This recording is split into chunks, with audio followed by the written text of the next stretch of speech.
এরকম ক্রিস্পি আর এরকম juicy chicken pakora খেতে কার না ভালো লাগে। মাত্র 10 থেকে 15 মিনিটেই কোনো রকম বোনলেস চিকেনের ঝামেলা ছাড়াই একদম ঘরোয়া উপকরণ দিয়ে আমি রেসিপিটা আপনাদের করে দেখাবো। বাই দ্য ওয়ে, আমি শেফ অতনু, আপনারা দেখছেন অতনুর রান্নাঘর, আর আজকে আমাদের রেসিপি চিকেন পকোড়া। তাহলে চিকেন পকোড়া বানানোর জন্য সবার প্রথম আমি এখানে নিয়ে নিয়েছি প্রায় 500 গ্রাম মতো উইথ বোন চিকেন। আপনারা চাইলে এখানে বোনলেস চিকেনও ব্যবহার করতে পারেন। এবার তাতে দিয়ে দেবো প্রায় 2 চামচ মতো রসুন বাটা। আচ্ছা, এখানে আমি বলে রাখি, আপনারা হয়তো নিশ্চয়ই দেখতে পাচ্ছেন আমি যে চিকেনের সাইজগুলো নিয়েছি সেগুলো কিন্তু খুব বেশি বড়ও নয় বা খুব বেশি ছোটও নয়। দোকানে গিয়ে চিকেন পকোড়ার সাইজ বললেই তারা কিন্তু এইভাবেই কেটে দেবে। তাহলে রসুন বাটার পরে এবার আমি এখানে দিয়ে দেবো প্রায় 2 চামচ মতো আদা বাটা। ঝালের জন্য দিয়ে দিয়েছি প্রায় 2 চামচ মতো কাঁচা লঙ্কা বাটা। আপনারা যেরকম ঝাল খান সেই অনুযায়ী এখানে দিয়ে দেবেন। এরপর দিয়ে দিচ্ছি 1.5 চামচ টক দই, তারপর পরিমাণ মতো নুন।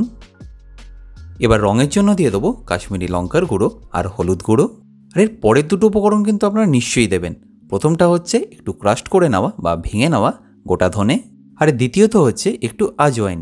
আর দেওয়ার আগে অবশ্যই কিন্তু একটু হাতে এইভাবে ঘষে নিয়ে দেবেন, তাহলে ফ্লেভারটা একটু ইনক্রিজ হয়ে যায়। আর সবশেষে দিয়ে দেবো একটু ড্রাই কাসুরি মেথি পাতা। এবার এই সব কিছুকে একবার ভালো করে আমাদের মিশিয়ে নিতে হবে। আর মেশানো হয়ে গেলে এটা আমরা রেখে দেবো প্রায় আরও 7 থেকে 8 মিনিট মতো। এটা ছিল আমাদের ফার্স্ট ম্যারিনেশন। আর সেকেন্ড ম্যারিনেশনের জন্য 7 থেকে 8 মিনিট পরে আমি আবার ম্যারিনেটেড চিকেনগুলোকে নিয়ে নিচ্ছি। এবার এতে দিয়ে দিচ্ছি হাফ লেবুর রস,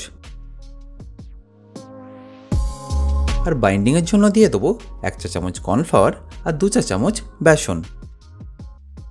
আমি এখানে একটা ডিম ব্যবহার করছি টেস্ট আর টেক্সচারটা আরও সুন্দর করার জন্য। আপনারা চাইলে কিন্তু এটাকে অ্যাভয়েডও করতে পারেন।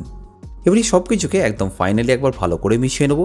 আর মেশানো হয়ে গেলে একদম পারফেক্টলি কীভাবে ফ্রাই করবেন সেটাও আমি আপনাদের দেখাচ্ছি। ফ্রাই করার জন্য আমি এখানে সাদা তেল নিয়ে নিয়েছি। আর তেলের টেম্পারেচারটা আপনাদের রাখতে হবে কিন্তু একদম মিডিয়াম, খুব বেশি গরমও নয় আবার খুব বেশি যেন ঠান্ডাও না হয়। এবার এই চিকেনের পিসগুলোকে গরম তেলের উপর ঠিক 1 থেকে 2 সেকেন্ড এইভাবে ধরে তারপরে ছেড়ে দেবেন। এইভাবে করলে চিকেনের যে নিচের ম্যারিনেশনটা থাকে সেটা একটু ফ্রাই হয়ে যাওয়ার কারণে করার মধ্যে আর একেবারেই লাগবে না। ঠিক একইভাবে আমি বাকি চিকেনগুলো এই তেলের মধ্যে দিয়ে দিচ্ছি। ফ্রাই করার সময় আমাদের গ্যাসের ফ্লেমটাকে কিন্তু লো টু মিডিয়াম রাখতে হবে। আমরা এখানে চিকেনটা সেদ্ধ করার জন্য ফ্রাই করছি, ক্রিস্পি করার জন্য নয়। আর এরকম কোনো ছোট চামচ বা কাঁটা চামচের মাধ্যমে চিকেনটাকে একটু উল্টেপাল্টে আপনারা এইভাবে ভেজেও নিতে পারেন। 90% মতো ভাজা হয়ে গেলে যখনই দেখবেন চিকেন একটা বেশ সুন্দর কালার চলে এসছে, একটা জালির মাধ্যমে এইভাবে চিকেনগুলোকে তুলে নিতে হবে। আমি এখানে একটা পেপার টাওয়ালের ওপর এই চিকেনগুলোকে দিয়ে দিচ্ছি যাতে এক্সট্রা অয়েলটা শুষে নেয়। আপনারাও পারলে এরকম পেপার টাওয়াল বা যে কোনো সুতির কাপড়ের ওপর এই চিকেনগুলোকে দিয়ে দিতে পারেন। এর সাথে খুব একটা ইম্পর্টেন্ট টিপস আপনাদের সাথে শেয়ার করছি, সেটা হচ্ছে আপনারা চিকেনটা যখনই ফ্রাই করবেন চিকেনের যে এক্সট্রা ম্যারিনেশনগুলো থাকে সেগুলো তেলের মধ্যে এইভাবে জমে থাকে, সেটা কিন্তু আপনারা এইভাবে একটা ছাঁকনির মাধ্যমে ক্লিয়ার করতে ভুলবেন না। নাহলে চিকেনগুলো দ্বিতীয়বার ফ্রাই করার সময় তেলটা কিন্তু অনেকটা কালো হয়ে যাবে আর এরকম ভাইব্রেন্ট কালারটা কিন্তু আসবে না। তাহলে চিকেনগুলো আমাদের ফার্স্টবারের মতো কুক হয়ে গেল। আর এই সময় চিকেনগুলো কিন্তু একদম খুব ভালোভাবে সেদ্ধ হয়ে আছে। আপনারা চাইলে এই স্টেজে চিকেনগুলোকে এয়ারটাইট বক্সে রেখে ফ্রিজেও রাখতে পারেন।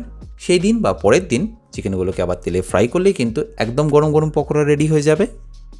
যেহেতু আমরা এখানে ইনস্ট্যান্ট বানাচ্ছি তাই তেলটাকে আবার ভালো করে পরিষ্কার করে নিয়ে চিকেনগুলোকে এর মধ্যে দিয়ে দিচ্ছি সেকেন্ডবার ভালো করে ক্রিস্পি করে নেওয়ার জন্য।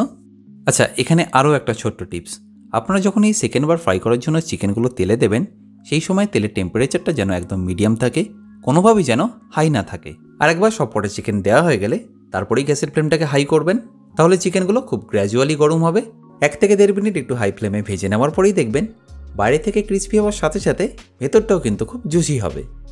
আর এরকম সুন্দর কালার চলে আসলে একটা জালির মাধ্যমে তুলে আমি একটা বাটির মধ্যে নিয়ে নিচ্ছি, কারণ এর মধ্যে আমি দিয়ে দেবো সামান্য চাট মশলা। আর সেটাকে ঠিক এইভাবে একবার মিশিয়ে নেবো। তারপর একদম গরম গরম পরিবেশন করুন যে কোনো সসের সাথে। আমি এখানে একটু টমেটো কেচাপ আর একটু গার্লিক মেয়োনিজ নিয়ে নিয়েছি। আমি এটাকে একদম সিম্পলভাবে গার্নিশ করে নিচ্ছি সামান্য কাঁচা পেঁয়াজ আর লেবু দিয়ে। আর ওপর থেকে ছড়িয়ে দেবো সামান্য চাট মশলাও। দেখে আশা করি আপনাদের খুবই লোভ লাগছে, বাট এরকম সহজ আর সিম্পল চিকেন পকোড়া আপনারা যে কোনো সময় বাড়িতে বানিয়ে নিতে পারবেন। খুবই খেতে ক্রিস্পি হয় আর দেখতেই পাচ্ছেন কতটা জুসি। আর আশা করি এই রেসিপিটা আপনাদের নিশ্চয়ই ভালো লাগবে। যদি ভালো লেগে থাকে আমাকে কিন্তু প্রতিবারের মতো কমেন্টে জানাতে ভুলবেন না। আপনারা নিশ্চয়ই জানেন আমি প্রত্যেকটা কমেন্টের অ্যান্সার দিই। বাই দ্য ওয়ে, আমি শেফ অতনু, আপনারা দেখছিলেন অতনুর রান্নাঘর। দেখা হচ্ছে আপনাদের সাথে আর একটা নতুন ভিডিও নিয়ে নেক্সট এপিসোডে।